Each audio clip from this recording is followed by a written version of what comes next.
everyone! Welcome na naman dito sa aking channel. And today's vlog, isang bagong loan app pa rin itong i-share ko sa inyo. At ayon nga sa loan app na ito or nung subukan ko, meron silang offer sa akin sa aking first loan na 10,000 pesos.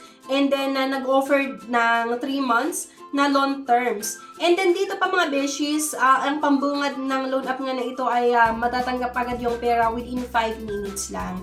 So, sinubukan ko na inutangan nga yung loan app na ito, kaya sana mapanood nyo yung buong video para malaman nyo kung pwede nyo bang i-consider ito na utangan or hindi. Bago ang lahat, kung ngayon ka nga lang dito sa aking channel, meron po akong good news sa inyo.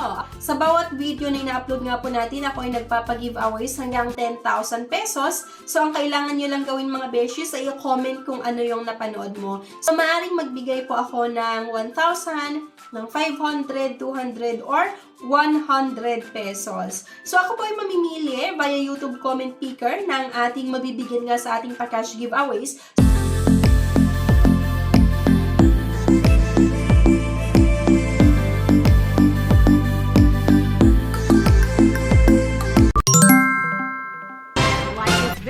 Subscribe, comment, and share.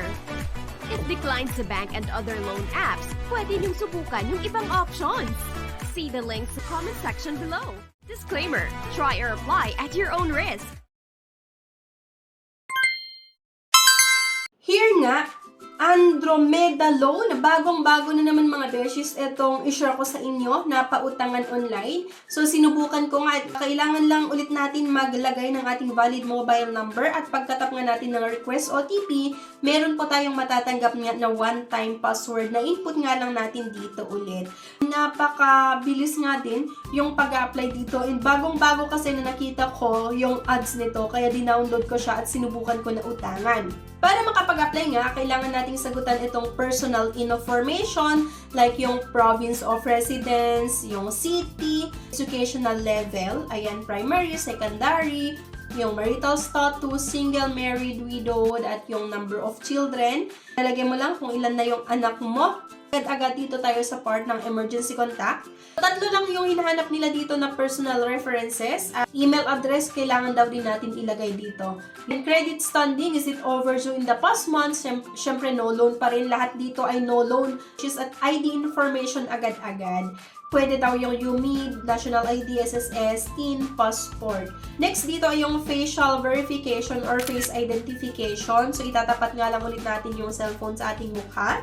Then, i-follow lang natin yung instruction.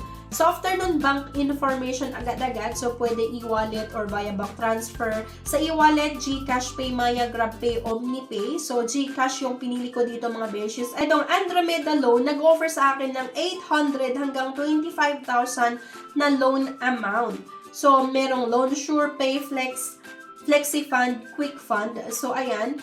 Sinubukan ko itong isa. So, ayun nga, 10,000 yung in-offer sa akin na pwede ko daw mahiram. Loan tenure ay 90 days or 3 months.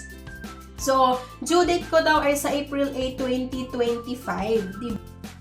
So, ang matatanggap ko daw doon sa 10,000 pesos na pwede kong utangin ay 9,992. Merong interest na 720 pesos. Meron pa itong nilagay na repayment plan. Yung due date ko daw sa February 7, 2025 ay magbabayad ako ng principal na 3,333 at interest due ay 240. So, bali ang total lahat na babayaran ko nga sa February 7, 2025 ay 3,573. At next payment ko daw ay sa March 9, 2025 na kung saan magbabayad daw ako ng 3,573 at yung next due date ko daw ay sa April 8, 2025 na 3,573 nga daw yung babayaran ko dito. So, yun kasi mga beshies, tinuloy ko pa rin na umutang dito para ma-check nga kung totoo ba itong ganito na merong ino-offer na 3 months na payment terms na every month lang ako magbabayad doon sa 10,000 na uutangin ko sana at mababa yung interest and yung service fee. Kaya lang kasi mga beshies, pagka-submit ko ng aking loan application ay matagal yung pag-process nila. Halos inaantay ko pa rin, so gagawa na lang din ako ng pangalawang video regarding nga sa Andromeda Loan na ito, kung maganda nga ba ito utangan. dito sa last part nga ng aking loan application, ito yung nilagay nila na breakdown na pwede ko daw bayaran. Yung mga interest, 720 lang, amount received, 9,992. Pero kasi may na-experience ako before na ganito yung pinakita nila na repayment plan at mababa yung interest and service fee. Kaya lang nung na-aprobahan yung loan application ko ay hindi pala 10,000 yung ipapautang kundi nasa 2,500 lang. Tapos malaki pa rin yung interest and processing fees. Halos ganito din kasi yung parang naging breakdown doon sa naunang na-try ko or doon sa ibang mga loan app na nasubukan ko.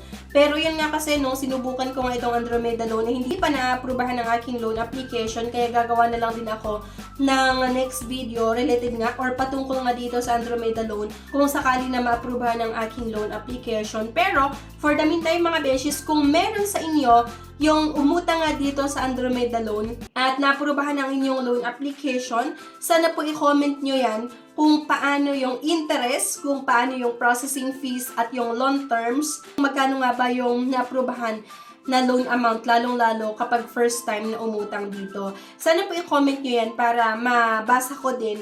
Bigyan din natin ng babala yung mga iba na nag-iisip pa lang or nagbabalak pa lang umutang sa loan app na ito. So by the way kasi nakita ko lang din yung ads nito sa social media and dinownload ko siya at sinubukan na utangan. Din ganito yung nakita ko dito nga sa dulo ng aking loan application. So sana po kung may nag-apply nga dito na aprubahan ang inyong loan application or na-declined, sana i-comment nyo po yan sa comment section nga para mabasa ko at mabasa ng mga iba. So yun nga, hindi kasi naaprubahan yung loan application ko dito. Pero huwag na lang din tayong umutang sa mga iba't ibang loan app.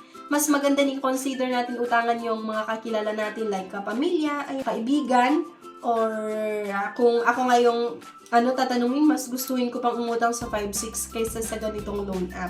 Okay? So, ayan lang mga beshies. Pero at least, di ba naipakita ko sa inyo kung ano yung mga kailangang sagutan. So, abangan nyo na lang din yung part 2 ng vlog ko sa nga dito sa Andromeda loan. Anyway, guys, thank you for watching. Please don't forget to click the subscribe button. Sana i-like nyo din po yung video. At huwag nyong kalimutan na i-share. Thank you at see you sa aking next vlog. Bye-bye! No time to apply for a bank personal cash loan? Yana's here to help you. I assist pre-qualified clients with basic monthly income at least 25,000 per month. Hassle-free at walang fee. Lahat ng process sa bank gagawin. 2 to 5 banking days lang approval. Loan up to 2 million. Email amawanyana@gmail.com or message my FB page, Yana Insta Review. Note, qualifications may vary subject to the bank's terms and policies.